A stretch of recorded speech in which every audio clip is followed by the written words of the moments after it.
spoken, and I have been blessed to have a lot of things in my life, like Hospice in Missoula in the last few months, particularly 6, 7, 8, 9 months now already, crazy, and been working in healthcare for 10 years already, which is crazy too, and have been my grandparents' granddaughter for my entire life, which is really what brings me to wanting to be in hospice and in school and learning. As I have my kids, I suddenly have the realization that I'm going to be someone's grandma or grandpa likely someday. So I have some things to continue figuring out and to help them know what's important to me when I'm finally there. I read a quote this morning that said something along the lines of, we spend our entire lives trying to find the key to what life's about, only to find it just in time to unlock death's door. And I actually read that like 3 nights ago, and it's just really sat with me. And I think that my journey has been one of learning. And Amy reminded me today of when we first met, and it wasn't a professional situation, but it brings in personal stories of my own grandpa who was on dialysis, and us struggling with his choice to not do dialysis anymore and what that meant, and being someone who advocates for peaceful end of life and all those things. All of a sudden, when it's your grandpa, it's different. So I think that's the beauty of what Amy brings to us today in sharing her professional life of being an advocate, but the personal life of we're all still people, and we're mission, whether it's at work or our whole life. I just am blessed to have all you lovely people who do that 24 hours a day with me. So thank you for being here. I met Amy. So how many years ago was that? Probably 4. Just 3. 3. Wouldn't have been more than 3. It must have been right before then. He went because he's just been gone 3 years. So we met Amy then. And He was still alive when we yeah, met. yeah, and it'll be 3 years in October, November. So thank you for coming. And she's going to share with us her amazing story, which I wasn't involved in her mom's care team. So what I would hear is just brief snippets, because it was just 7 days, and our care team would come back, and what they would share is just the inspiration and the lovely things that they got to experience in this home. And so I'm excited for you guys to see what that was, and I am grateful to you and your dad for being here tonight and sharing this with us. Thank you. Hey, Gail, they're taped to the door. Have fun. I'll see you later.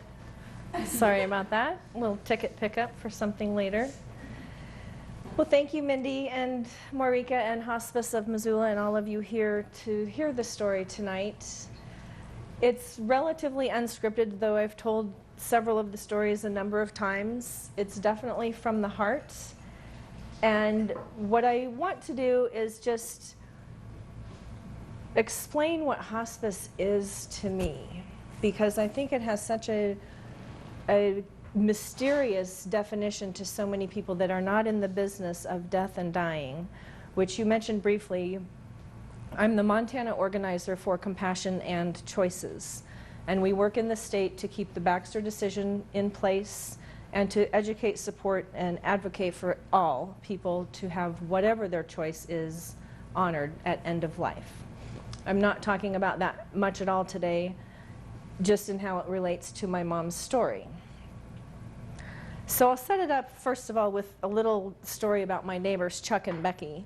They're both in their 80s. They both have several things wrong with them physically. They have medical conditions. And with my work, I've said, you know, have you had the conversation? Do you know what you want? Do you have your advanced directives filled out? And at one point, they told me they had talked. And Chuck hadn't said a whole lot, but he had said, you know, I don't want to be in a vegetative state, hooked up to a machine, living on fluids.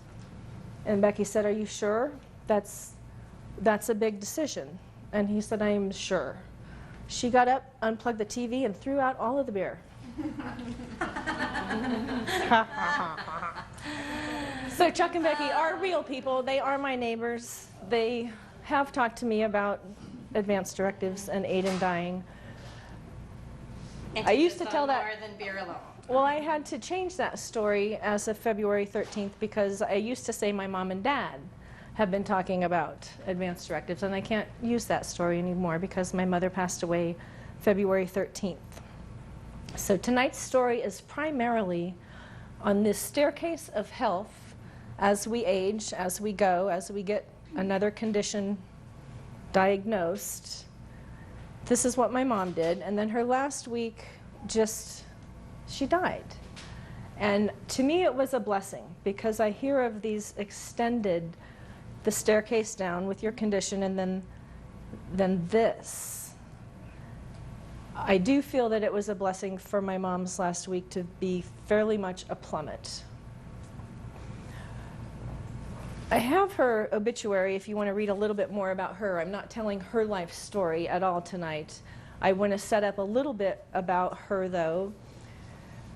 She'd had MS for 30 years plus, not debilitating but disabling, and it varied day by day. She'd been diagnosed with stenosis of the spine 12 years ago now and had pain medication, so chronic pain and chronic pain medication. And she was in Alzheimer's dementia, kind of in and out for a couple of years and then more in, and then we weren't really sure some days. And she wasn't sure, but she was always like, I just don't remember. But she knew that she couldn't remember. So if I could have my AV Dan, we're going to just do a few slides. Well, wait just a moment. Let's just pause it there.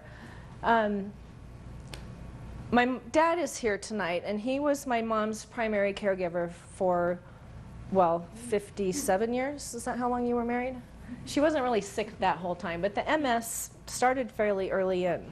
And the last 2 years of our lives, I live in a condo a few doors down from them in the same building because I knew I was going to be the kid that would be doing this. And I wanted it to be down the hall, not down the road. So my dad was the main caregiver. I supplemented with helping with cleaning, helping with bathing, and just as time went by, all of these medical conditions were just making my mom age faster and making her get more frail and weak and just less able to move. And imagine MS and stenosis of the spine, how much physical therapy would you really want to do? So she flunked out of PT a couple of times because she wasn't improving. She just lost her mobility.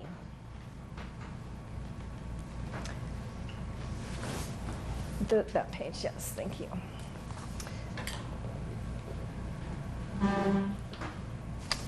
Let's go ahead and show the first few slides and then pause it on the music slide, if you would. I just put together a few. We're going to X out of that one and go to the PowerPoint. The top right is X out, and then HOM, Tale of Letting Go. Can I throw a little something? And play from beginning. Yes. I brought tonight because I'm an expressive person, and I like to get your feedback from what you take from tonight because it is important for us and for Amy, I think, especially too. So I brought some colored pencils that are on the table sitting around you, and there's some blank papers there too. And if you're inspired or would like to jot down some thoughts that stick with you or things you want to share with Amy or that we could share out to other people that why this is helpful for you and feedback for us, I just want to welcome you to the pencils and the papers. So I'll give you a little nod, Dan, to hit the next slide. If there's one takeaway, I would say, whether it's mother-daughter, father-daughter, son-dad, get your relationship better if it's not good. My mom and I had a really good relationship most of our lives, and I am blessed to have been able to care for her at the end of her life because she cared for me at the beginning of my life. I was really, really sick when I was 2 months old and went into the hospital and came out at 3 months old weighing 8 pounds. And she, that matters a little bit later when I read a letter, she didn't let go of me. There were people that didn't think I would survive. And she, again in this letter, says, I really held on that time. So a daughter's tale of letting go. During this 2 years of declining health, there was letting go. there was sobbing and grief and just tremendous sorrow as her physicality and her mentality just suffered what she was going through as a person in a body. So the letting go was not at a day and a time. It's a process, and it's not like, oh, no, I've let go, because my mother is always here, and I have another couple of things that will show you that her body might be gone, but she's not. So the next slide, I think, is a little bit telling of where I got my sassiness. This is my mother. Next one, this is where I got my good looks. A little bit from the German father side too, I think. I think the brown eyes came from that side. Thumbs up there. This is my family when I was 3. Yep. That's so 1965. It's so 1965. Next. This is me. I'm 3 months old, 8 pounds, leaving the hospital. And then that's just a picture of my mom, who really was a natural beauty. She was her own woman. She spoke her mind. She didn't really take a lot of flack, and she could see through bullshit pretty clearly. This was my mom and dad's 50th wedding anniversary. Her best friend, Sandy, came out from Iowa, and laughing and having a good time and being close and celebrating was really a theme of our family. This is a little more recent. The grand dog. Since I didn't produce any grandchildren, I've had to produce various grand dogs, and she loved her Sadie, and she was a comfort to her. What's my daughter's name? Sadie. My mom was one of my very best clients, always willing to try new products for me. And this was before the beginning of this part. So February 4th is the beginning of this part of my mom's decline of health. Started February 4th of this winter. This slide pretty much says it all, what happened when we finally got hospice. Well, not when they finally came, when we finally said we need it, because we didn't want to need it. So can everybody see what that says? Yeah. This was February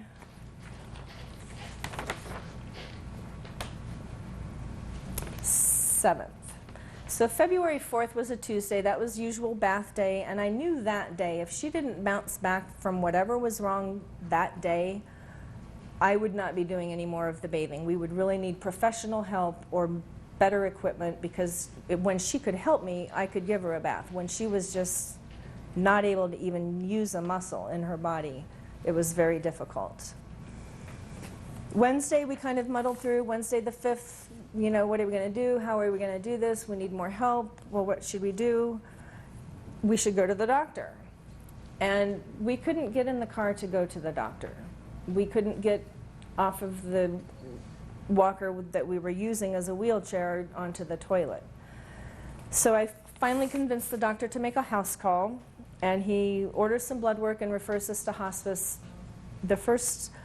And we finally have a MOLST on the fridge. That was one of the biggest gifts for me of that doctor's appointment, was that we had a MOLST on the fridge. And if that doesn't make sense to you, we can explain it. let's just cover that real quick. MOLST is an acronym for Medical Orders for Life-Sustaining Treatment. And what that means is if mom went down in the home and 911 was called, medics are trained to look at the fridge, nowhere else, not in your purse, not in your wallet, not in your filing cabinet. Look at the fridge. If there's a MOLST, they will follow those medical orders. It is signed by a doctor, so it is orders from a doctor. POLST is physician orders. It's the same thing. And I thought also over the bed was... If they're bed bound, and that's where they are, that would be the next place. How do you know whether to get that place? I wouldn't even know that. So the general rule that we help physicians understand is the surprise question: would you be surprised if this person were to pass away in the next 12 months? And if the answer is yes, then we encourage them to have a POLST. And on a POLST, there's actually 3 different options.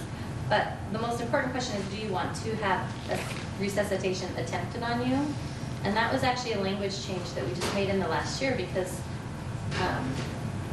another day for another story, but attempting resuscitation and actually resuscitating someone are two very different topics. And so we're trying to set physicians or providers, which is what we actually put on the post form this year, is provider order for life-sustaining treatment. So do I want resuscitation or do I not? Do I want comfort measures or do I want advanced treatment, which means take me to the ICU and do every pill and treatment option available? So really what it is it's likely that I might have an event in the next year and I want it on paper to say what I want that to look like for me. So it's part of the advanced directive. It's a prescription. It's different? It's prescription. Advanced directive we should all have. But with an advanced directive, if a paramedic shows up, they can't follow the advanced directive because it's not a medical order. It's just what you and I want. A post form is an actual prescription signed by a provider that covers them to follow what you want. So that's why when Amy's talking about having that discussion, it's not just with your family about what you want, it's then taking it back to your provider, whether it's a nurse practitioner or physician, and saying, I would like this put in paper so that if it does happen, no one comes and does what I don't want. And there are bracelets available, so if you don't live next to your door, but they're only available for people who are DNR, and otherwise the rest of us all get treated with full treatment. Just one other thing, I have one from my mother in New York, and it's called a Pulse there. It's a most here, right?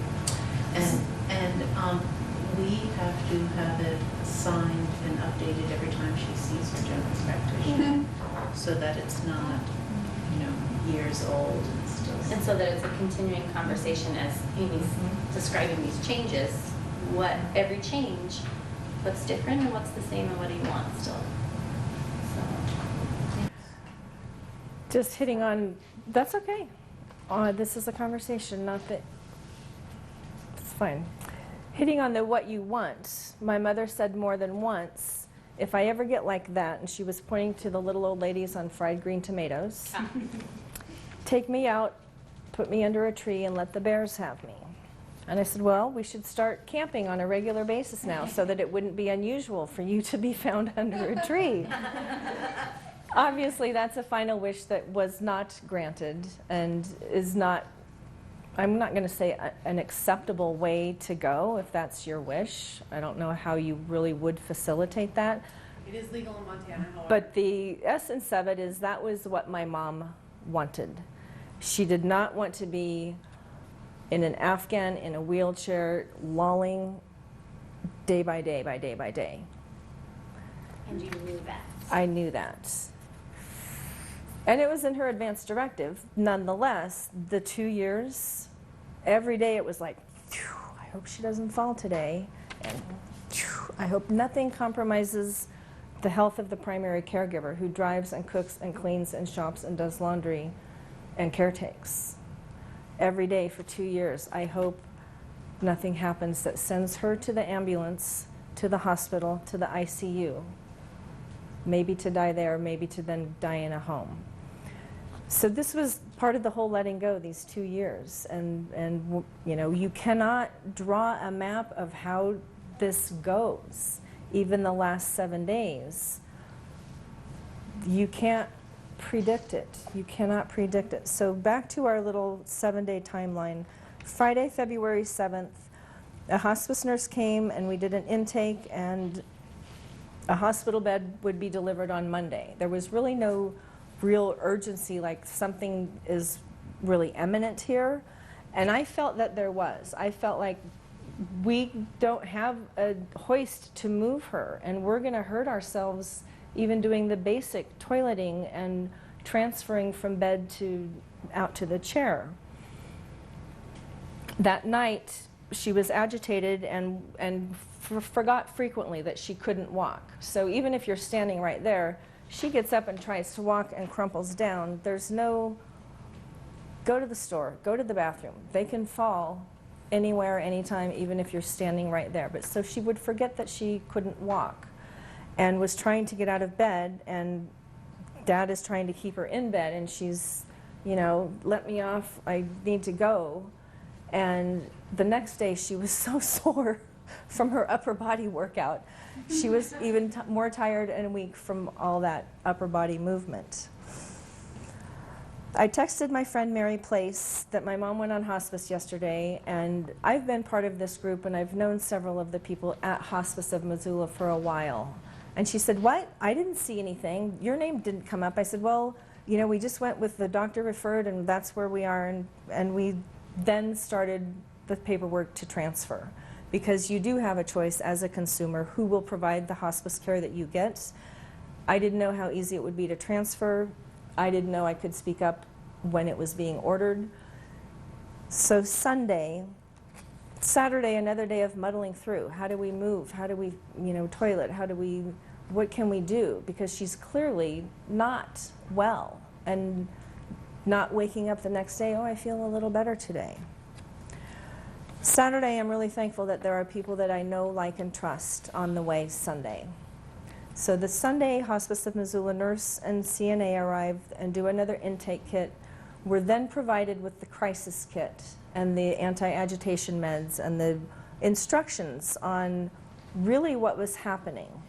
We also got on Monday test results. The blood test for congestive heart failure, there's some number that should be 0 and 200, and Mom's was 32,000. What killed me Monday, no pun intended, is that the doctor ordered an EKG and chest x-ray on Monday. Right prescription for hospice Friday, an EKG, and we declined politely that treatment, thank you, no. So Cindy, who became known as Snowflake over the course of the week, shows up Monday, and I see in her a knowing that the doctor just didn't have. The doctor was treating stuff and symptoms and numbers and lab results, and Snowflake came in and saw my mother as a person who was dying, and she recognized that she was dying, and there was no false words about what we were going to do. What we were going to do was make my mom comfortable. We were going to help ease the angst of the family that was tending my mom, and we were going to do everything we could to make her more comfortable.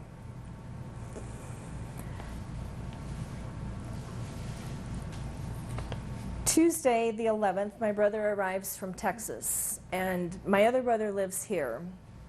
He said that morning, "Can we stop? We've been using the oral morphine and the oral anti-agitation pills because there was no way to have her be kind of awake and conscious because it would have been too stressful for her. Her body didn't work. Her brain didn't work. And so she was sedated, but she wasn't out of it. And Cindy kept encouraging us that she can hear everything you're saying.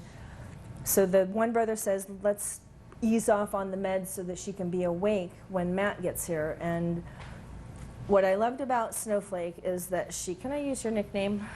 And I'll explain how she got that. She always said, yeah, we could do that. We could ease back. But what, and then she would explain why we weren't going to.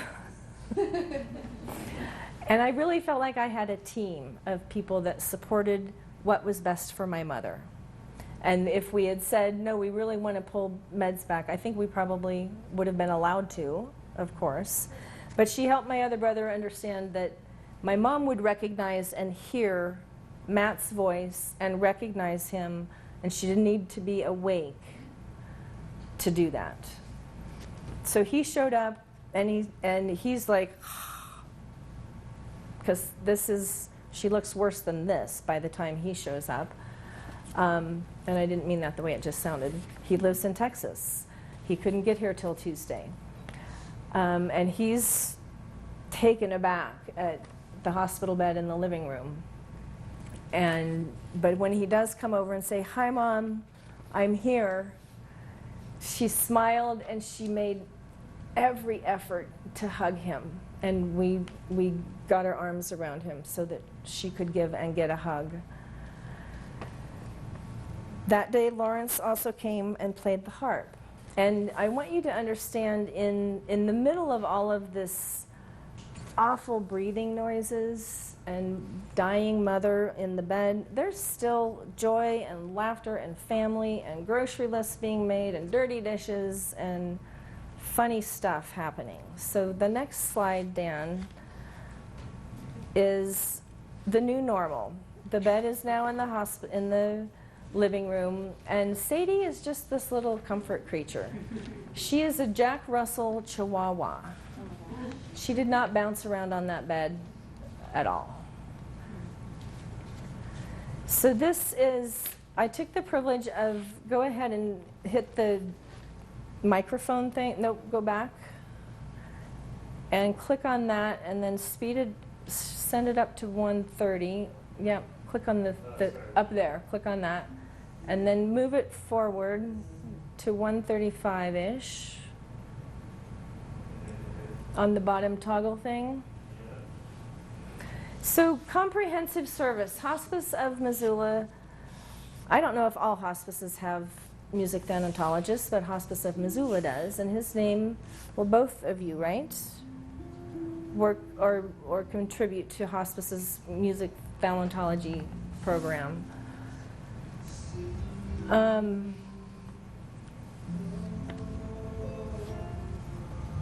That line is, "I came to sing you a lullaby."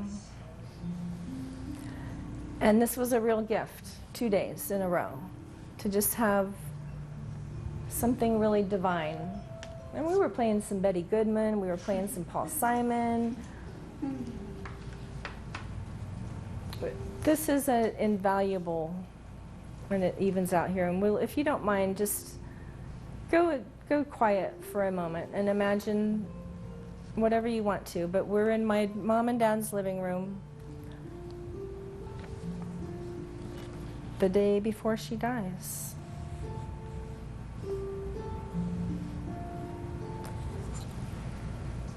And she's laying there with her pillows.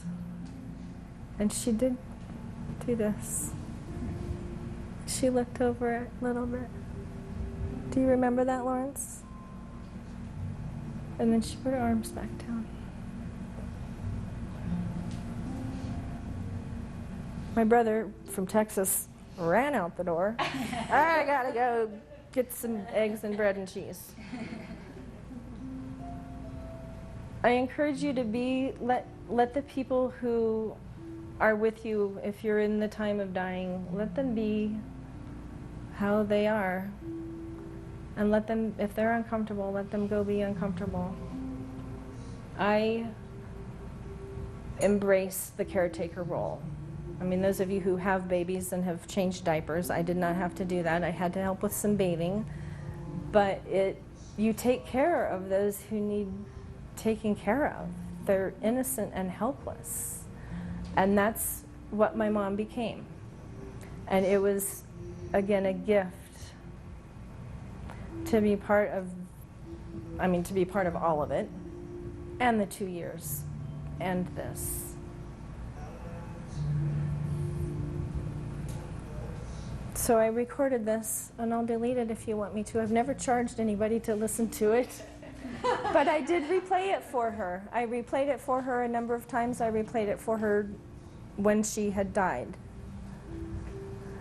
And I hate to turn it off, but in the interest of time and time for questions, go ahead to the next slide. And this is Snowflake taking Mom's heart rate. You can't really see her that well. So Snowflake, how she got her nickname, she's got this funny little stud in her nose, little diamond flake right here. And Curious Dave is like, what is that? What is that? And she's like, it's a nose ring. He's like, how does it stay in there? She's like, you kind of just bend it. You want to see it? So she took it out, and it was just a silly little joke, but Snowflake is why Cindy is Snowflake, is because of her little diamond nose ring. And this is one of my mom's friends. And the next slide is, you can't see, it's my dad asleep on the couch and my mom asleep in the bed. And then the next slide is my mom's time of death. So she was in the bed, and I am a little type A, a little detail-oriented. On Monday, when Cindy came and we had the hospital bed and we were like, okay, well, we don't have sheets that fit this bed. I didn't want to be messing with sheets that didn't fit. I want sheets that fit, and I wanted pretty sheets that fit, and I thought blue would be a nice color. And on the day that I thought we're probably not going to change and wash and reclothe my mom again, I put her in this blue shirt. I got it for her for Christmas. It's a Sue Spanky original design. And I thought it would go good with the blue sheets. And I wanted her to be pretty. I wanted her to be at peace. Her friend Kelly painted her nails. She had that giant hawk and diamond ring that she hadn't worn for years because she was so little and bony it just, you know, weighed too much for her to hold it up. So we put her wedding ring back on. And that pillow I could shape so that she wasn't, I mean, she's kind of like this when she died. And we were able to position her. And my brothers thought I was, I don't know what, but I wanted her to look pretty. So the hour after she died, she did the classic sat up and gasped, and her eyes were wide open, and then she just was dead. But there's still cells metabolizing, and there's still things gurgling, and there's still stuff happening. And I sat with her and held her hand for another hour. And over that hour, I kind of would just coax her jaw up. Go to the next one. Let's stop looking at that.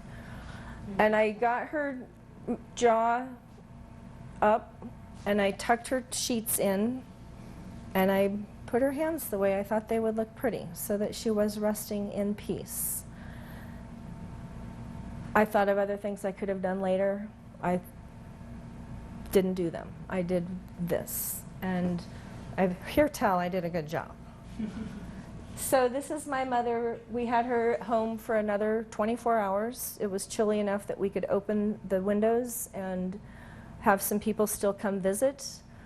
And then the next joke of it all, because Cindy had told us, you know, when she dies, if she doesn't die when I'm here, which thankfully she did, we had hospice support there,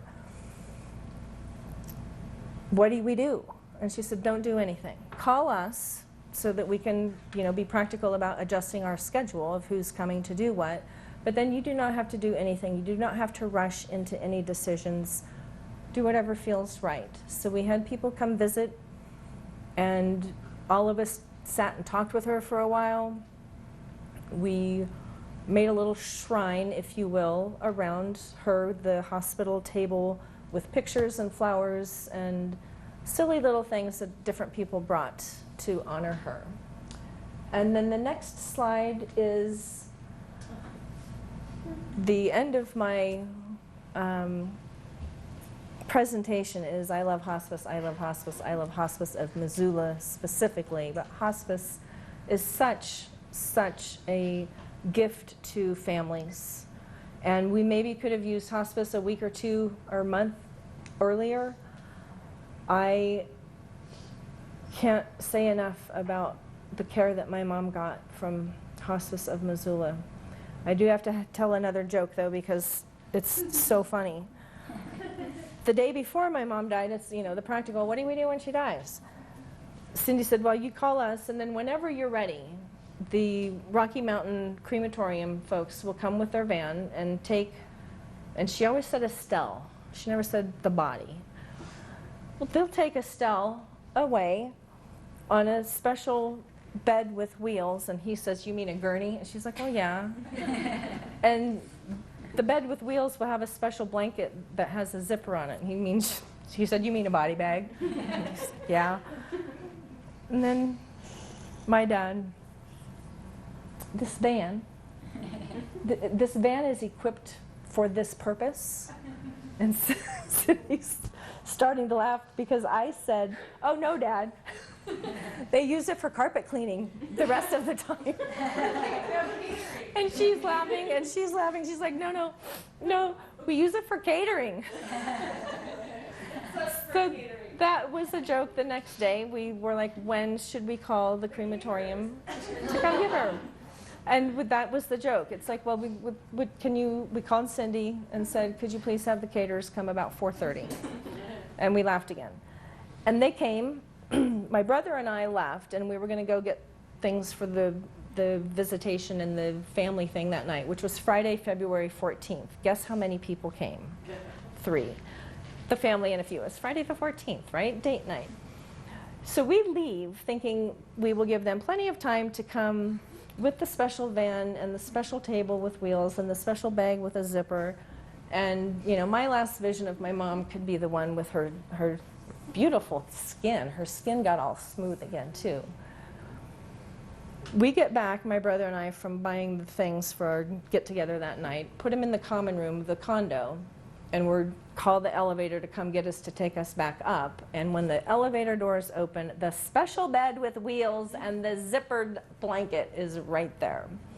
So sadly, that's the last vision I have of my mother. But the next slide is my vision of my mother still alive and well in me, in a little crazy warrior, princess, goddess, wild, mischievous person. So I'd like to end with everybody needing a little bit of Kleenex, because this is the theme of the talk, which I think you named perfectly. This was a letter that my mom wrote to me in 2009 that I never got until the day, maybe 2 days after she died. My dad found it in her Bible. Dear Amy Jo, you spoke to me once about there being a particular rite that occurs between a mother and daughter when the daughter marries. This may be true, but to me it seems ours has been an ongoing rite of holding on and letting go. I recall holding on to you when you were just a tiny baby, refusing to let you go when I knew others were thinking you might not survive, and just holding you in my arms until the Lord worked his miracle and your dad and I could bring you home. That time I held on. I recall helping you learn to walk and then letting go so you could learn to run, of reading to you and then one day listening while you read to me, or watching you play in the mud, drag your doll around by the foot, being in the farm with you and the horses, and how we loved the smell. Working with you with a very sick, watching you ride a very large horse bareback when you were just a little girl, because I knew it would bring you great joy. That was a letting go. Love and relationships, it seems to me, are a series of rites, many of which we're probably not aware of at the time. It is an ongoing life. As a child, you had joy and courage and laughter and mischief, pure gold. Sometimes I held on too long. Sometimes I let go too soon. But now you are a woman, a wonderful woman, full of joy and courage and laughter and mischief, pure gold. I will always love you, and I will always be your mama. So that sealed my letting go, because again, this 2 years of losing my mother and then losing her, I hang on to this. I hang on to how many things that she taught me that will be with me always. And the letting go of her body was a relief to me. I didn't want her to be dead, but I wanted her to die with dignity in her home, surrounded by family, without ICU and tubes and beeps and trauma in her last days. And I am deeply thankful that in this 2-year gap, nothing happened that may have resulted in that. And that again that is not up to us. If she had fallen and seriously injured herself, it would be very different. In conclusion, I didn't really write a great conclusion. I just wanted to share my story and my heart full of gratefulness for all of the team. And you were part of the team. While you weren't in the home, doing something actively with her body or with us, you were part of the team. And my analogy to this is, how many people have ever had a flat tire and you're stuck on the side of the road? You got car trouble and you're not going anywhere till somebody comes to rescue you. And maybe it's dark and raining. And when you see the tow truck lights and that, an expert is here to rescue me from this situation. That is how you all made me feel. The experts are here to help us with this situation. So I'd happily take any questions. I found it interesting that you said you had to, convince the doctor to come to the house, that you didn't usually make house calls, and that he put your mother in hospice. But it wasn't until the hospice nurse saw your mother did she really recognize the signs of dying. And how comforting it is to be with someone who really understands what's going on from the family perspective and the patient perspective. But how do we deal with that, or do you have any suggestions of what we need to know or think about? Because I feel like I'm continuously disappointed in doctors who seem to miss a lot of the clues, even if it's not about dying, but about illness. There's a whole college course on that. I'm just kidding. Sort of in the dying realm, how do you? I don't consider myself equipped to really answer that, other than to have an advocate go with you, because they throw a lot of information at you and you can't remember it all and write it all down fast enough. So have somebody go to help you remember, and don't be afraid to get second opinions, and don't be afraid to go, well, this isn't working, what about this? Because I think I mentioned earlier, we are consumers and we can get hospice from any hospice provider. We are patients and sick people, and we can get treatment from any doctor or provider. So I always encourage people to, you're the consumer. You get to shop for doctors. You get to ask for what you want, not just do as you're told. You get to question authority. I want to respond to that and challenge everybody to ask their current primary care physician at your next appointment how they feel about hospice and when they would consider recommending it. Because I think we have to organically tell our doctors it's important to us. The same way, this is getting to be kind of an old analogy, but home birth didn't happen for a long time because it was considered a medical thing. And until consumers said, hey doc, how do I have my baby at home? The doctors didn't really consider or offer it up because of training and protocol and insurance, and there's a lot of systems. So I get a little defensive of doctors because I know a lot of really good medical providers, and they're locked into systems and their choices and their time, and a lot of things go into what a doctor can do and say and how much time they have. So I would challenge us as the medical consumers to start now, however old we are, to say, hey, you're my provider, you're my partner in my healthcare. So let's talk about the end of life. What happens? What would you do? What do you do? What are your priorities? How do you proceed? What do you tell people about hospice? And I think that way we can help doctors who really want to do this. We can help them and give them permission to do it. And Amy, thank you so much. Yeah, wow, this is really helpful and meaningful to me. Well, and the other piece that I would add to that is, so many people think like you're gonna get out of here alive. You're not. And death is to be honored and celebrated and planned. If you have a specific song that you want played, or flower or food that you want, write it all out. It's not too early, ever.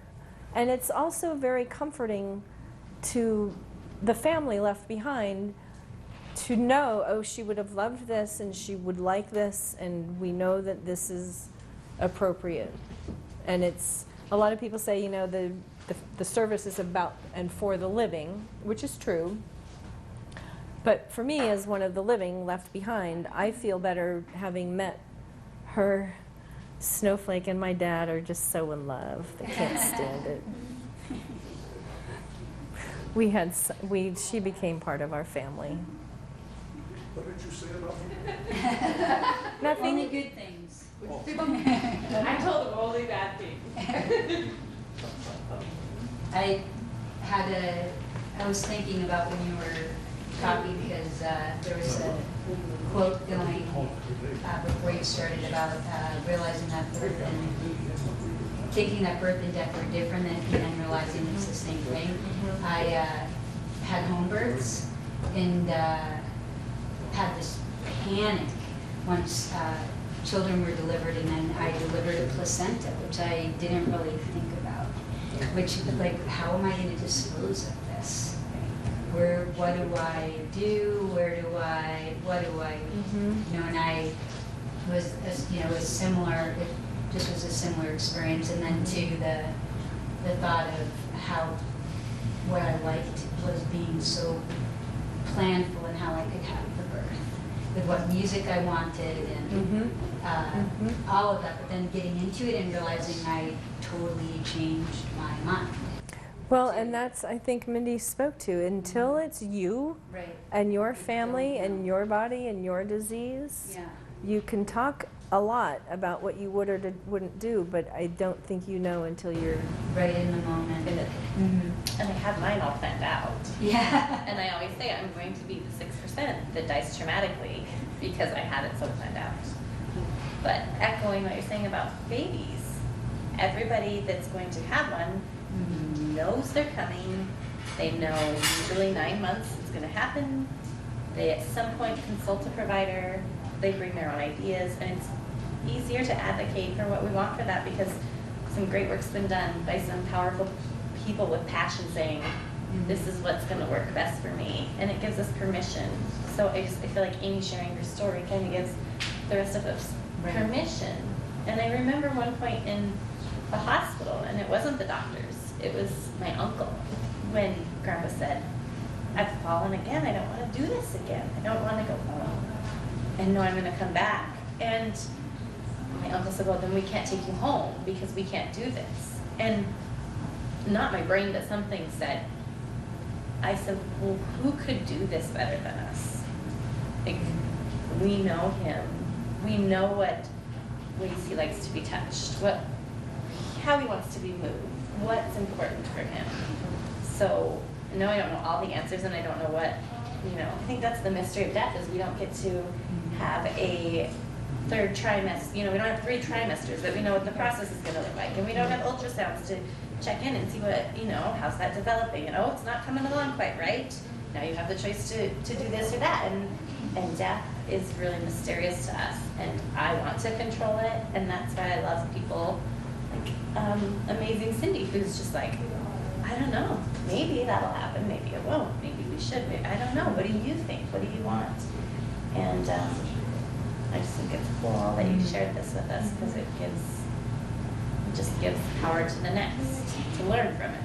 This will all be learning curve for all of us, I think. That's a good word, power, because you do have the power to communicate to your loved ones while you are of sound mind and body and health. And that's a powerful permission for you to honor that. Yeah, I feel like adding to that it's that time when we are of sound mind and body that we really can begin to prepare ourselves for death. A thought that I've come into contact with recently is that this notion of patient-centered care at the end of life presumes that they're experts. But I think there's a little bit of a gap in our understanding about that. It is an assumption. course, in our culture, it's a logical one. But at the same time, we're living in a culture that is in denial of death. It's a death-phobic culture. And so,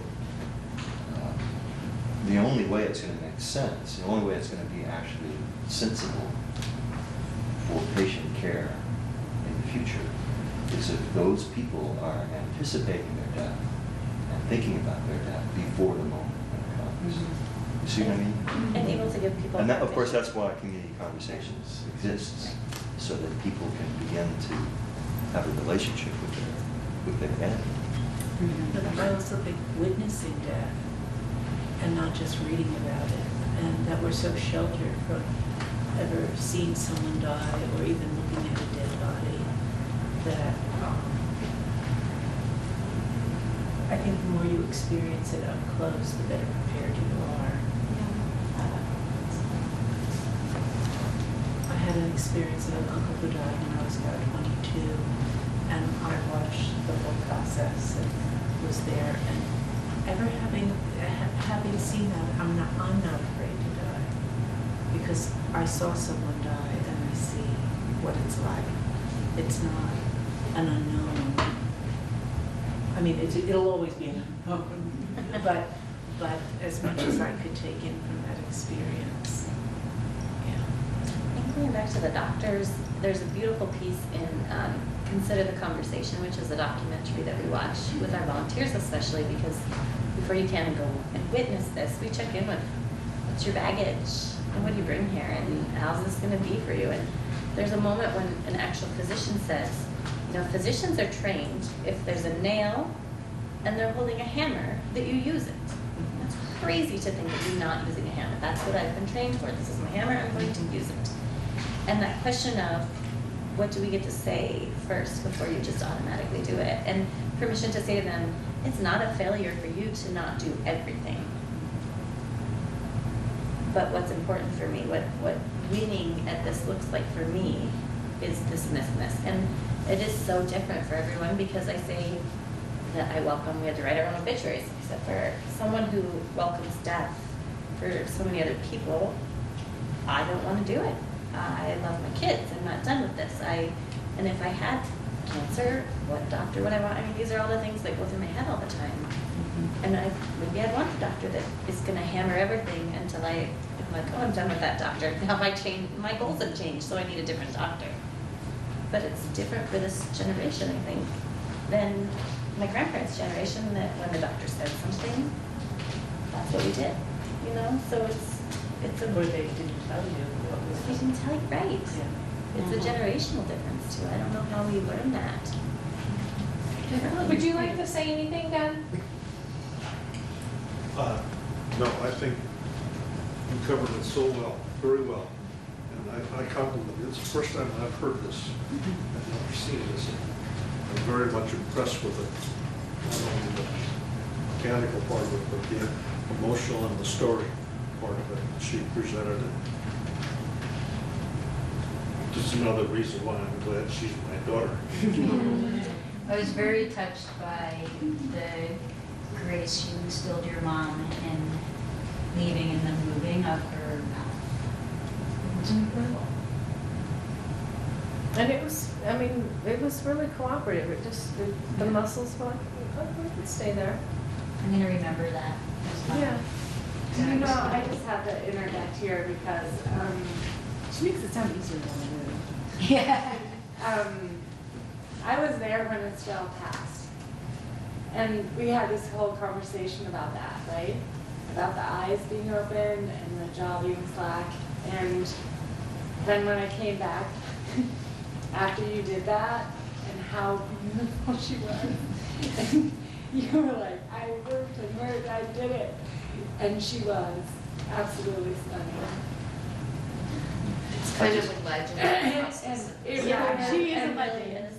And And, you know, the picture really doesn't do it justice because it was extraordinarily beautiful.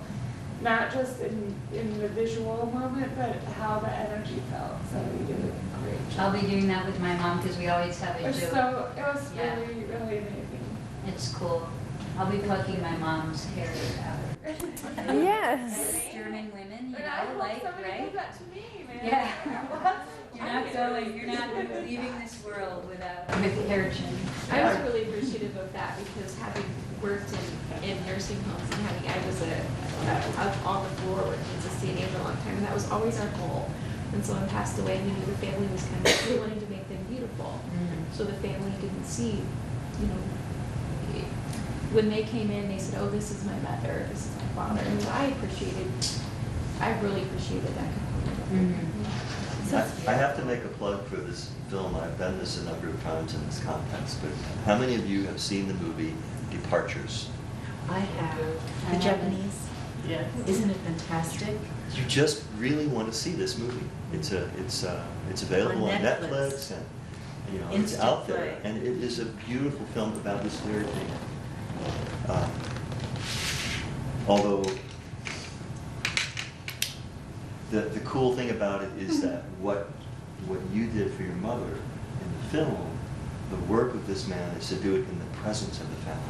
The family sit and watch. and So it's- that transformation happens. And it's as they totally watch. ritualized. It's really amazing. It's Very ritualized. We like to talk about that as the sacred time, and it's getting a little bit easier as we're moving forward culturally to address that as a hospice team in advance and try to create a comfort level where we can talk about, and it's not that easy, to talk about the time of period. Sacred time is whatever you want, right? We get to name our sacred time, but I find it a helpful term in helping families identify. And Amy, you talked about like you did certain things, but you might have done a whole lot of others. We want to plan that, like we plan the birth and the music and what we're going to have, and plan for the time from the point that my body is dead to the time that my body leaves the home. That's like that special, it's awkward time. And to me, as a social worker, awkward is as a flag for special. Like, awkward means this is really special, we should pay attention. And I might learn something, or there might be something I wish I would have done later. And so it's kind of, so what happens when it's awkward, we talk about it and it makes it less awkward. And so we're trying to make ourselves talk about that and plan. Like, am I gonna work on closing this job that is really a tricky, delicate thing to do? And, or are we just gonna follow our gut? Or are we gonna all turn our cell phones off so that we make sure that there's no phones that ring? I mean, it's okay to talk about that. It doesn't mean you wish the person was dead. It just means you wanna honor that time and be prepared for it so that you don't have regrets that you wish you would have.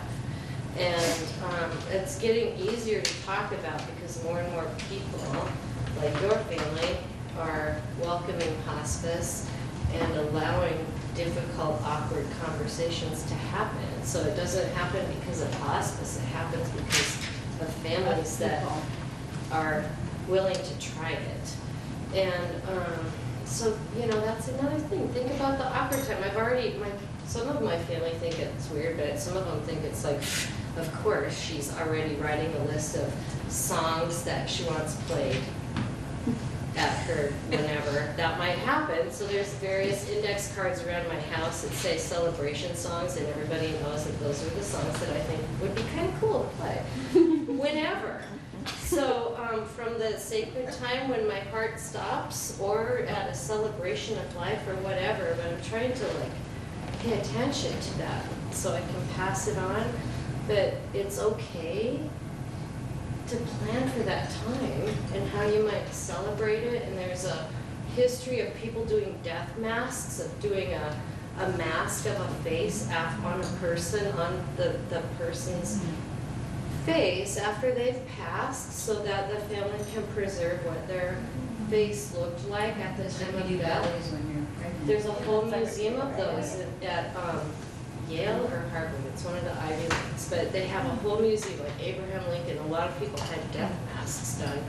So, you know, we don't have to be afraid of what we're gonna do and planning our response, because it's way better, I think, So I just than have to having regret. Absolutely, and I have to say again, even if we plan it and we get there and something's awkward and it's not right, you know, we go to pick up our car and it comes back and it's not what we paid for, and we go back and we say, what was this, you know? And I've actually heard nurses being taught, like, if you walk in and somebody's mouth's hanging open and you don't like it, tie a towel around their head. That'll make the family more comfortable when they come in, their mouth will be closed. And I'm like, but then there's a towel around their head.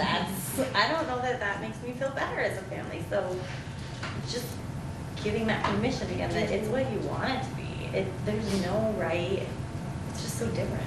Advocate for yourself the same way you would for what you want, yeah. And I learned this way before I worked for Hospice, when I watched my niece wash my sister-in-law's hair after she passed, and it was just like, she's not leaving with this hair. And it was like so innate and organic and grassroots and natural and not planned, and in a hospital. And so she demanded that the nurses bring her this right supply so she can wash her mom's hair and make it look right. And I was like, yeah. So you get to do that. You get to give yourself permission to do what you think you need to do. I guess is what I'm trying to say. Or not do what you need to do. When did you guys leave Iowa to move to Montana? You want me to do what? When did you leave Iowa to move to Montana? We left Iowa in '01 and went to Texas for 2.5 years, and we were closer to our son in Texas for 2.5 years. And then circumstances made it more advantageous for us to leave there and to come up here. And then be closer to Amy. But let me say something that happened that Amy spoke to, but she didn't mention one other thing. But after Estelle had died, and she was in the bed, and Amy closed her mouth, and then Amy pushed her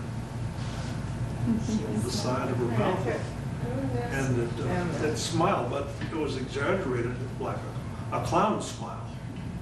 And then when she let go, it just became very natural, and it was perfect. And Matt thought it was just the most disgusting thing he'd ever seen. What?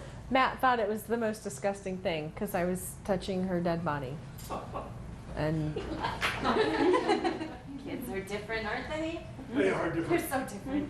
I also Two like different kids. that part of what you talked about in your experience was that you gave Estelle 24 hours of being just there in the house. And I was thinking about my parents and my mom who's sickly and they live in Arizona, and I'm like, shit, I'm gonna have to really like turn up the air conditioning to let the cold.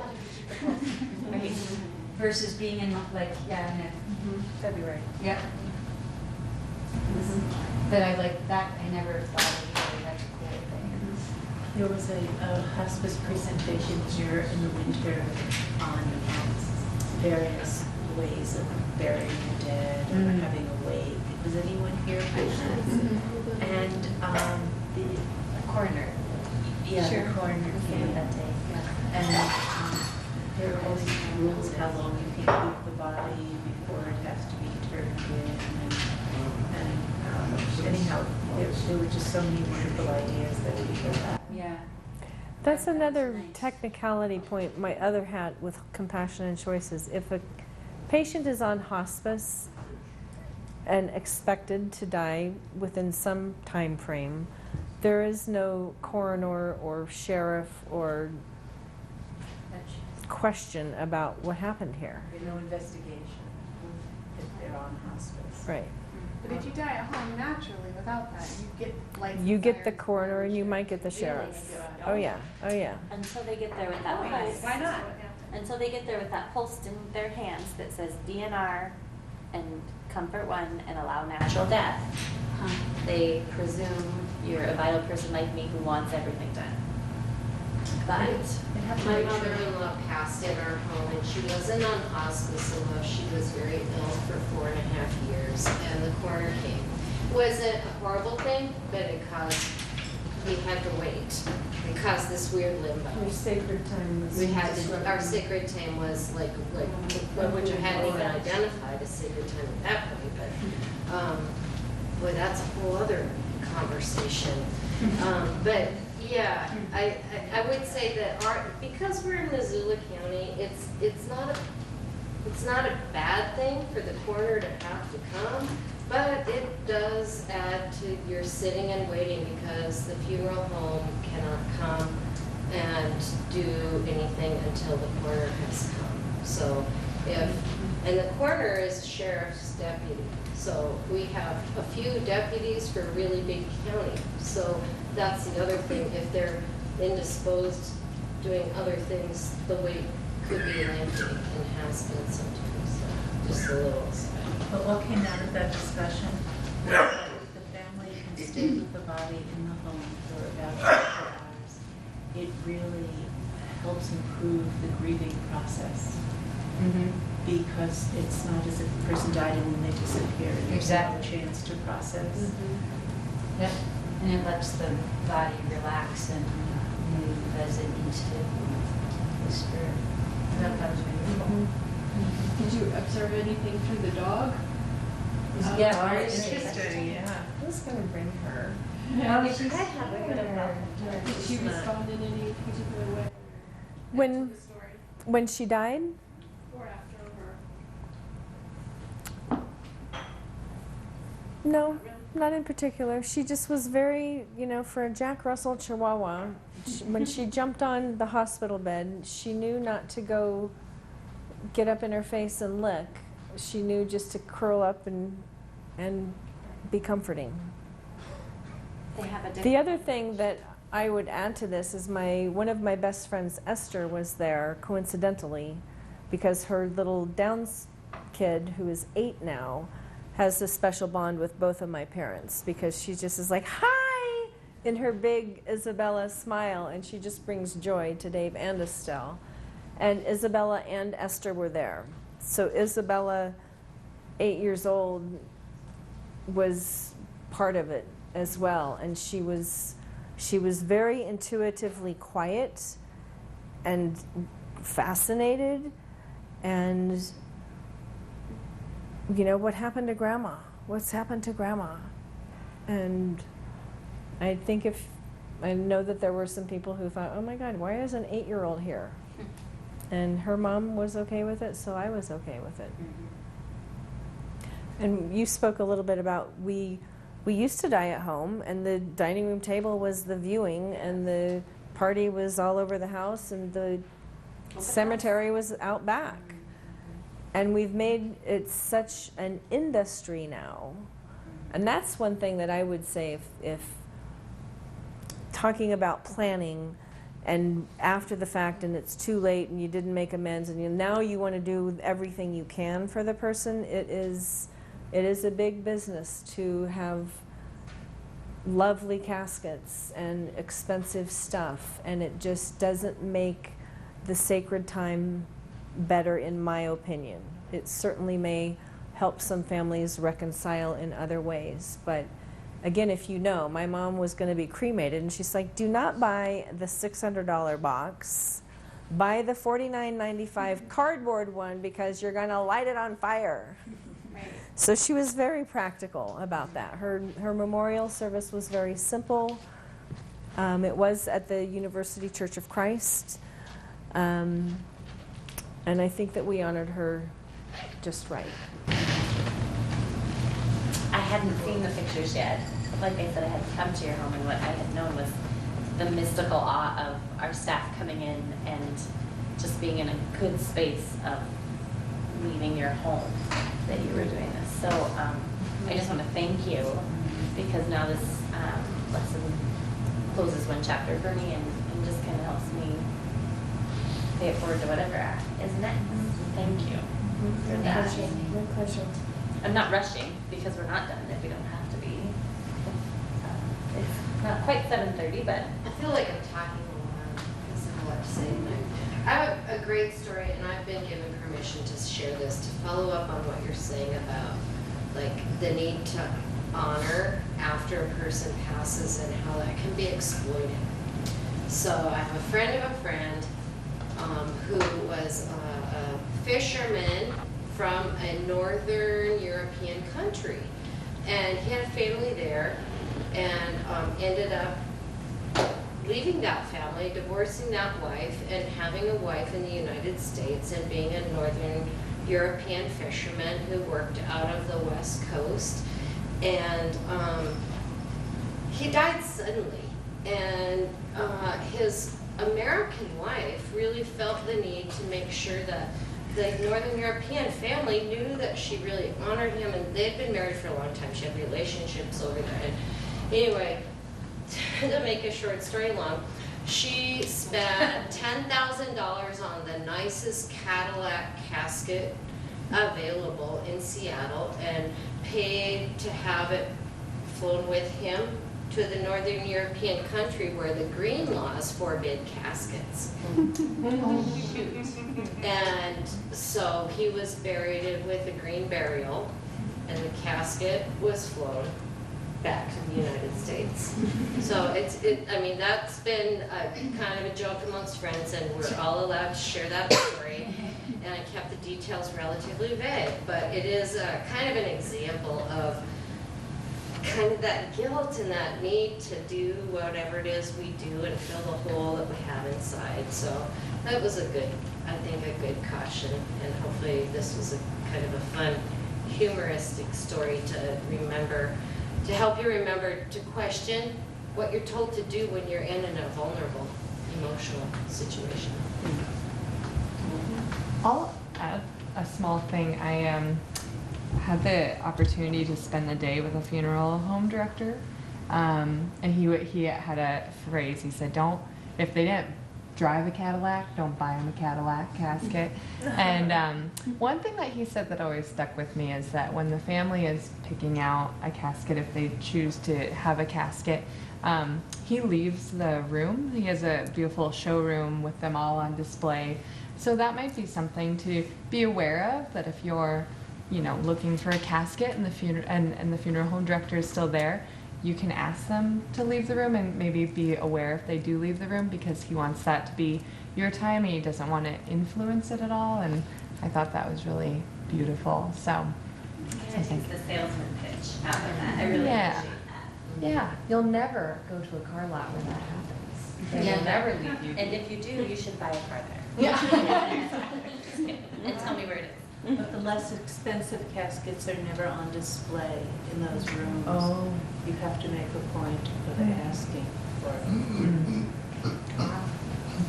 So traditionally, we used to always, I'm sorry, Wendy, you can add to this after if you like, but we would always end with everyone having a chance to contribute just a little of something, and it doesn't have to be a lot, but just sort of something that you picked up that you felt was worthwhile, or that you'll take with you, and hopefully that you'll continue the conversation. And that's what this is about, is to have a conversation and then to really bring that back to the community, and it should proliferate.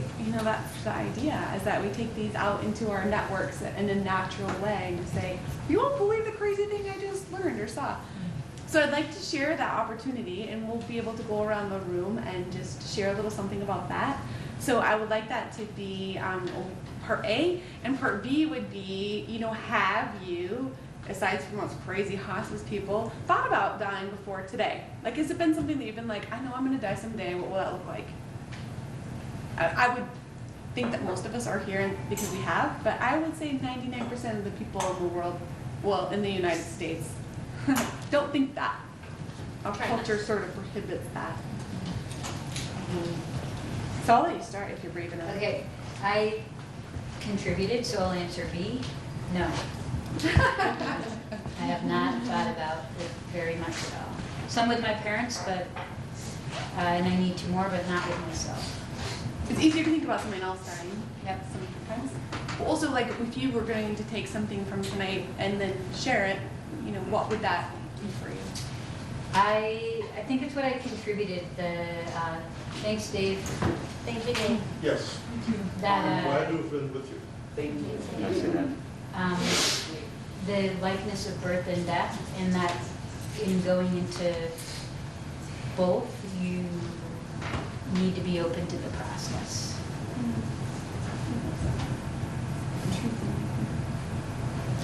I think I have an assumption that my 92-year-old parents will be on hospice, but I haven't given thought to the sacred time should they have sudden deaths. So that's what I'm taking away, to think about that. Talk with them What about about that. Pardon? And what about yourself? Myself, I think about death every day. I might have a death wish. No. With a lot of humor. Yeah. That borders to the. I like To that far that side side. where like someone is in the front row and Death was on stage. And it was like Larry was the only person that would like laugh at Death. You know, and Death was on stage as a comedy act. It's all right. Yeah. I am thinking about my death. This training that Mary and I took, one of the proposed ideas was try to, die to something every day. So practice dying, practice death. I think that means a lot more for me now than it used to, and hopefully it will continue. That's good.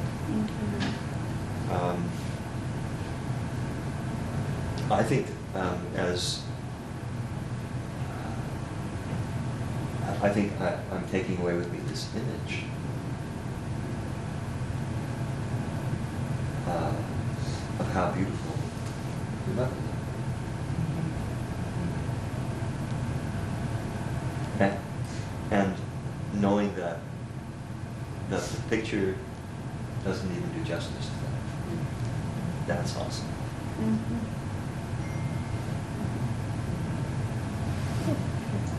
I'll definitely take away, I love the kind of more lighthearted moments, and that even in death, there's always something funny or something to laugh about, because life always continues no matter what. And I haven't really thought about my own death that much. I was in a car wreck last year, and the car rolled, and me and my brother got out of it, and it didn't occur to me until like a week later that like maybe could have died in that accident. And I was like, hey, cool. Beat death that time, take that. So.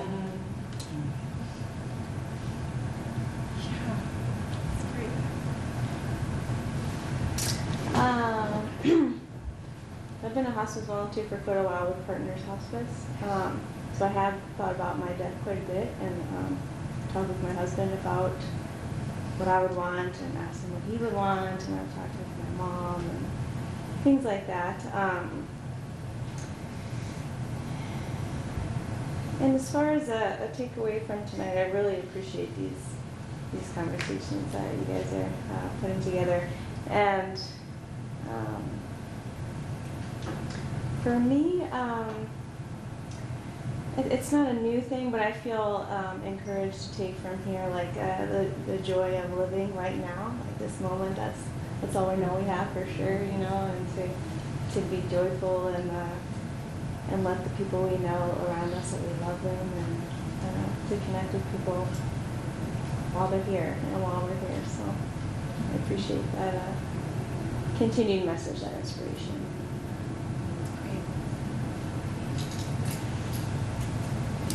I think about my death all the time, actually. And There's so much more involved.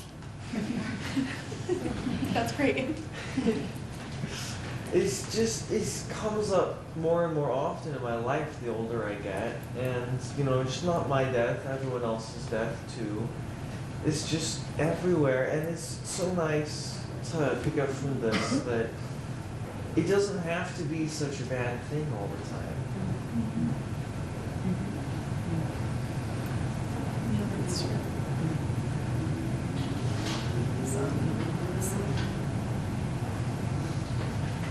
I think my takeaway was I I guess my ears really perked up when you mentioned your brother from Texas coming and that you changed the speech around saying, well, it's, you know, that you weren't blaming him for not being there earlier, and that's just when he could come.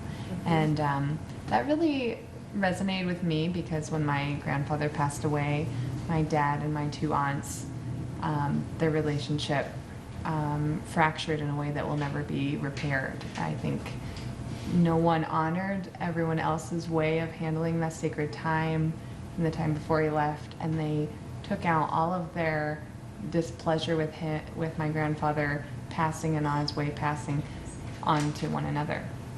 And so I think that the grace that you extend to your brother was beautiful, and the fact that you were there for 2 years and here he's coming right at the end, and there's no guilt over that. It's really beautiful, and instead I guess maybe I feel that you're more just grateful for those years and grateful that you have them and not angry that he wasn't there. So that was a huge takeaway for me. And I do think about my death and have talked to my husband about it, and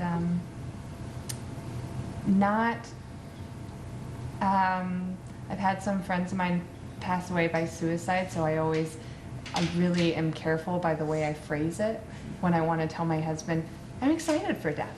But it's like, but not that I would race ahead. But just to say that it's so exciting that we all get our own experience and that there is so much that's been discovered in this world. We know why lightning happens. We know about the northern lights, these things that we at once found to be mystical and magical, and now we know the scientific reason behind them. We don't know. No one knows what happens afterwards, and everyone gets to find out that discovery for themselves, and you don't have to be a science major to find it out. And you might not understand it, and so that's exciting to me. So I think that's, so I approach it with that air, I think. I appreciate the reminder to talk to my family members about what their wishes are when they die and what my wishes are. And I do think about dying a lot. I'll leave it at that. Like Liz, I was pleased not only to hear about your experience with hospice and your mother's passing, but also your experience of watching your brother and other members of your family experience that. When I've experienced death, I've been frustrated not only by that feeling of powerlessness and losing someone I love, but also watching everyone I love lose someone they love. So I think it was a useful reminder to hear that other people's deaths are something that happen to all of us, even when our own deaths are something that we maybe don't necessarily experience in that way. I think about death often. I prefer to think about it happening to others. But I think I've reached a point in my life where I am more comfortable with accepting that as part of the deal, as a thing that makes life make sense. So I think it's useful to do things like this.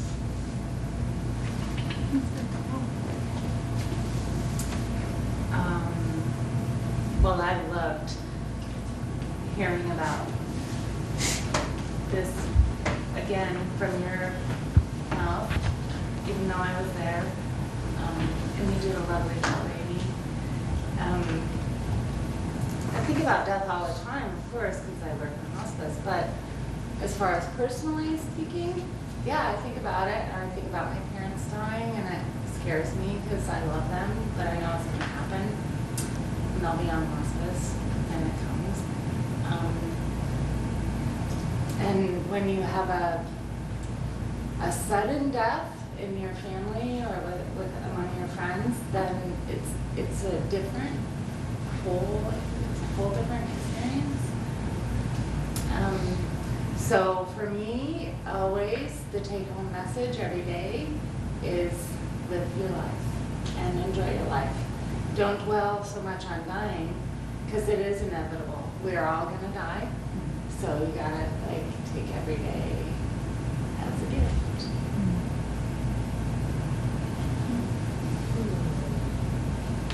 I work with Snowflake at Hospice in Missoula. I wish I had a cool nickname like that. And what did I know, you have a lot of nicknames. I have a nickname for you. But people think we're kind of weird because we're like, oh, we love our job. We work for hospice. It's so awesome. But I've never known such gratitude from other people in social work. They're not usually really psyched about social workers. But in hospice, people are really psyched and they're really happy and grateful. And I wake up grateful because I woke up. And that never happened to me before. And, I'm gonna, over disclosure, I have a little depression, so I understand what it's like to be in the darkness. And I don't have that anymore because I'm with people on a daily basis who are really facing the permanent darkness. And so that's been a really great anecdote for me. And the other thing, boy, I just had so much to share, and then you all said things, and I build on that. And practicing for death. So this really poignant experience with a patient's daughter who expressed profound regret at how this went for her. Because she swore to herself it wouldn't go that way again after her father died 18 years ago. And I said, yeah, did you practice? Did you practice for somebody you really love dying?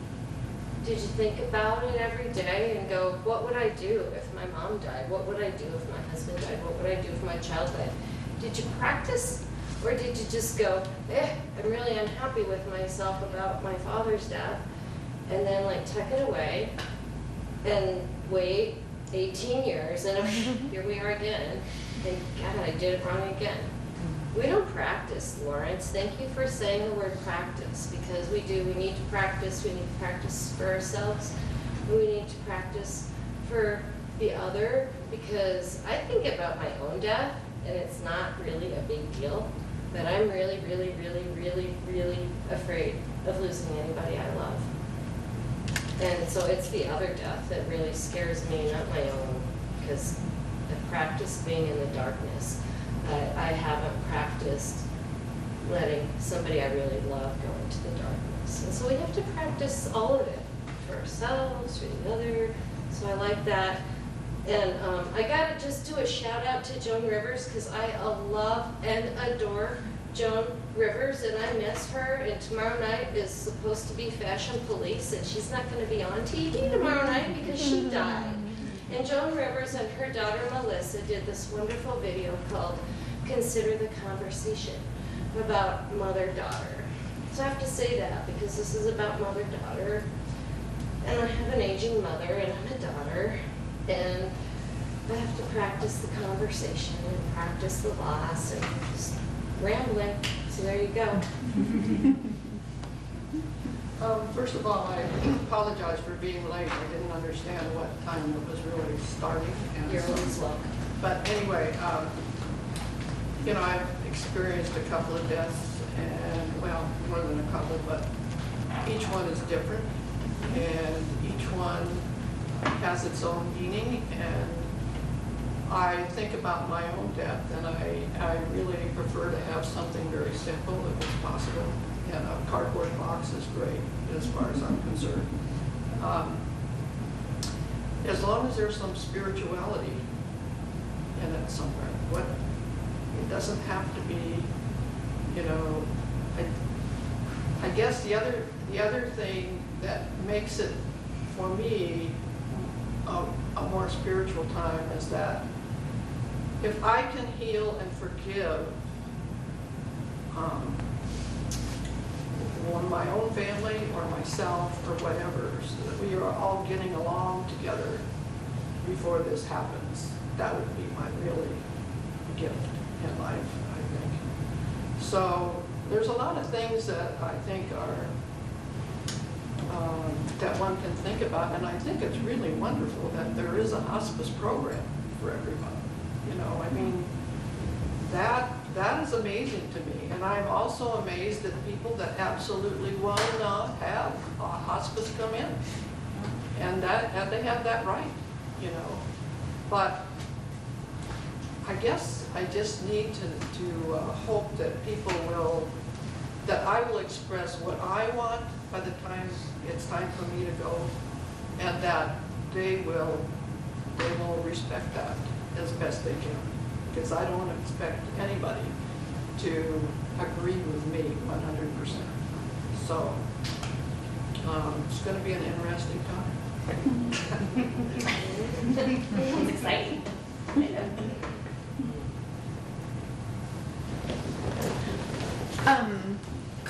I mean, I've been waiting and considering to hear your story, and I've heard it personally. So I think that, you know, I just adore you. We've been friends for a while, so it was just, for me, it was a gift to see,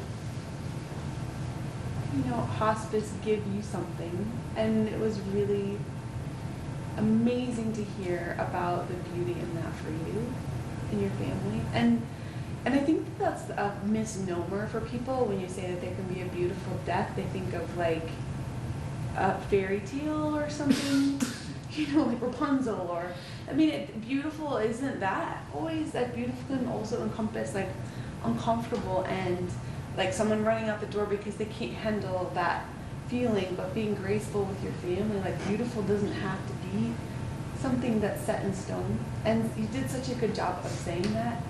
So I think that my takeaway is that I'm just happy for you, and I love that you share your story. And that's, I mean, that's such a gift to me personally, and I think it can continue to be a gift for so many people to see that and hear that and normalize it and just say, like, it's uncomfortable and weird, and I didn't know what to do, and luckily I had help, and until then we struggled and we didn't know, and like all of that is beautiful, and that's, I mean, it's such a gift, so thank you. I'm just so grateful, so grateful. And I'm the same way. I think about dying all the time. I'm not afraid to die. I think that I don't really care what happens after I die because I really don't think I'll be here. But I would want my family to feel like they're prepared. And that whole quote of, you know, how you die lives on in the memory of those who survive you makes me feel obligated to die well and to leave a plan for people who are there when I'm not. So even though personally I think it probably won't matter, it'll matter to my kids, to my parents, to people who are still around when I'm not there, and I want them to feel like they can give to me in whatever memory that is by doing something that I would want, even if it might not really be what I want. So that I think is really important. And I share the sentiments back here of being more afraid of people I love dying. And that's not because I don't want them to die or I don't think that they'll die. I don't want them to die, really. But I don't want to see them suffer. That's the fear for me. I don't want to see them getting dead. And then we talked about this at other conversations, but you know, my dad is really close to me and I love him, and it's hard for me to watch him struggle through something. And that's the hard part. You know, and I get that when you say, like, you know, seeing her when she was dead, it was okay. It was okay with me because that struggle isn't something you have to witness anymore, and that's sort of a gift. So, thank you. I really appreciated how you presented your acceptance of the whole process and how you, I've seen people exclude their life from their grief. You know, as they're experiencing someone passing away, they tend to do all their living outside of that room, and then when they're in that space, they only concentrate on the dying. And I appreciated so much how you said that there was life going on in the room. And, you know, when I was in the social work capacity, I had witnessed that one other time where we had a person in one of our hospice rooms, and the family wanted to watch the football game. So they didn't go home. They brought pizza and beer, and they sat with mom in her room. And some of the staff was a little appalled that they had done that. But I thought, of course you do. Of course you do. You include that. You live until you die. And why would you exclude someone who's in that process for the rest of life? And I love how that came across in your presentation. It's just and I do, when I say I think about death, I guess it's never been something that I thought about whether I thought about it or not, because my family growing up was really open about it. You know, we lost a baby brother when we were little, and my church family is very open about it too. To the point that it's almost funny. You know, we'll say to people, "Now, when I die, make sure that you get this," or, you know, what you said, "When I die, please pluck my chin hairs out," you know, or "Please clear my web browser history so nobody sees it." You know, what good thing. I know. It's like, oh, put that in my day planner. Don't want anybody to Find know somebody to do that. So, you know, it's not something that, it always surprised me to find that people shied away from it. And, you know, I don't know exactly how I want my death to be, but I think, you know, when it comes, it comes. I'll see what's on the other side, and maybe I'll come back and let you know, maybe I won't. Sounds great. What I appreciated was the details that you included, the photograph of your mother, the discussion of the blue shirt and the blue sheets. And I just realized how much we can rely on our intuition, on what is right to do in our home with our loved one, and not have to, you know, grab onto whether it's the fancy casket or the hymn everyone sings or whatever, but what's right. And when I was laughing to myself, I was thinking that my children just recently, 2 different occasions. One was like, what college should I go to? I'm getting into these colleges. Or I don't know if I can decide. I remember counseling him. You'll know. You will know where you should go. And my daughter, what job should I take? And I'm telling you, you will know. So now I have to say to myself, I will know what to do when one of my loved ones dies and I'm in charge. And your presentation reinforced that for me. I've talked a lot too, but this picture of this thing, this beautiful, amazing, mirrored reflection of your mother right down to the void of light, that's universe or higher power, or I'm done with coincidences. I'm done with that. And I just think that's so cool.